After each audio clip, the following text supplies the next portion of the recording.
కొంతమంది నరకానికి వెళ్తారు. ఆ నరకానికి వెళ్ళే వాళ్ళు ఏమి సృష్టిస్తారో చెప్పండి? నరకాన్ని సృష్టిస్తారు.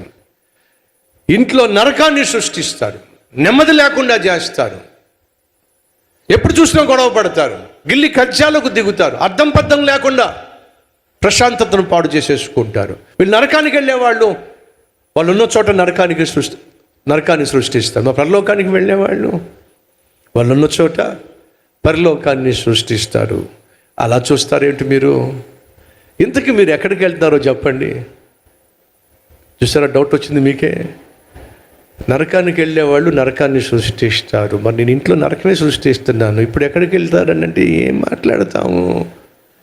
అడుగుతున్నా, మీలో ఎంతమంది పరలోకానికి వెళతారు? చూపించండి. పరలోకానికి వెళ్ళే వాళ్ళు చూపించండి. కొంతమందికి డౌట్ వచ్చేసింది. ఒకవేళ మీరు నిజంగా పరలోకానికి వెళ్తున్నట్లయితే అక్కడ ఎవరుంటారు? ప్రభువు ఉంటాడు. ఆయన ఎవరో చెప్పండి? ప్రేమస్వరూపి. ప్రేమస్వరూపి అక్కడ ఉన్నాడు, చూసారా? ఆయన నీలో ఉన్నాడా లేదా? నీలో ఉన్నాడు. ఆయన ఎక్కడుంటే అక్కడ ఏముంటుందో చెప్పండి? ప్రేమ ఉంటుంది. ప్రేమ ఉన్న చోట ఏముంటుందో చెప్పండి?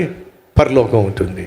ఇప్పుడు చూపించారే, మీరు గనుక ఇంటికి వెళ్ళి భార్యతో కానీ భర్తతో కానీ మీరు గొడవ పడినట్లయితే మీరు ఎవరో తెలుసా?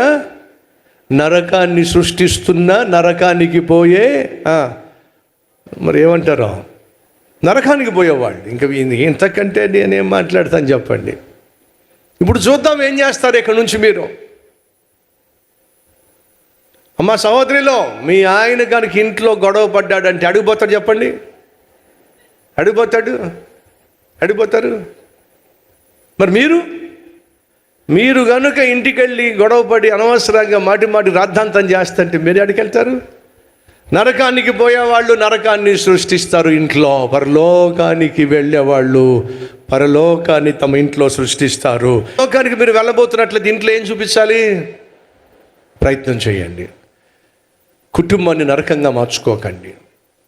చెత్త చెదారం ఏదైనా ఉంటే ఏం చేయాలి చెప్పండి? తీసి పడేయాలండి.